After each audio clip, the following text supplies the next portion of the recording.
AZ-104 Microsoft Azure Administrator exam questions are newly updated, which are designed to help you pass your exam easily and efficiently. 1. You have an Azure virtual machine named VM1 that runs Windows Server 2019. You save VM1 as a template named Template1 to the Azure Resource Manager library. You plan to deploy a virtual machine named VM2 from Template1. What can you configure during the deployment of VM2? A. Operating system. B. Administrator username. C. Virtual machine size. D. Resource group. 2. You have an Azure subscription that contains an Azure storage account. You plan to create an Azure container instance named Container1 that will use a Docker image named Image1. Image1 contains a Microsoft SQL Server instance that requires persistent storage. You need to configure a storage service for Container1. What should you use? A. Azure Files. B. Azure Blob Storage. C. Azure Queue Storage. D. Azure Table Storage. 3. You have an Azure Active Directory, Azure AD tenant named contoso.onmicrosoft.com that contains 100 user accounts. You purchase 10 Azure AD Premium P2 licenses for the tenant. You need to ensure that 10 users can use all the Azure AD Premium features. What should you do?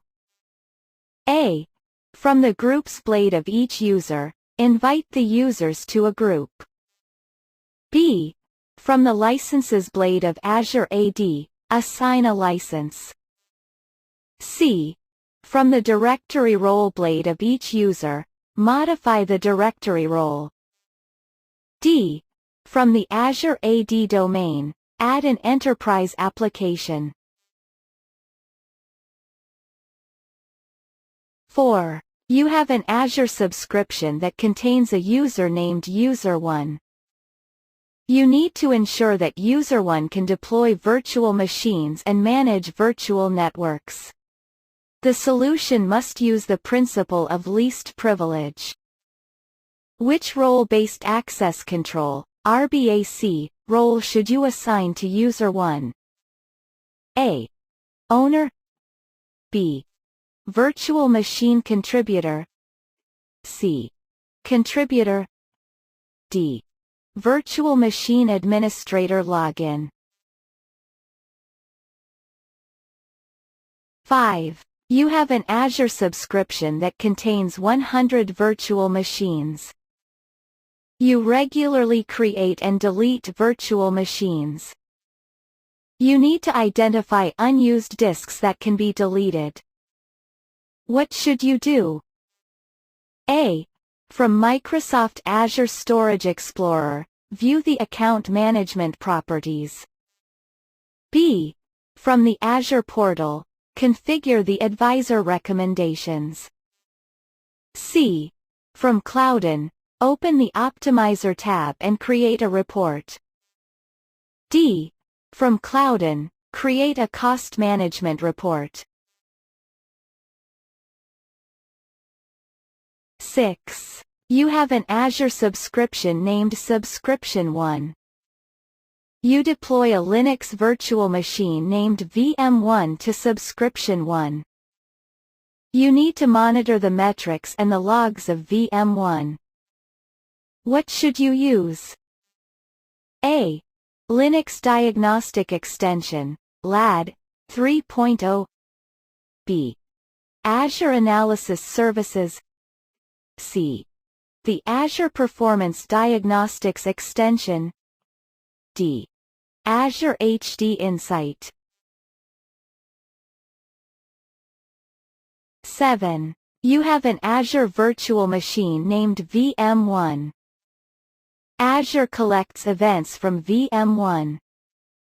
You are creating an alert rule in Azure Monitor to notify an administrator when an error is logged in the system event log of VM1.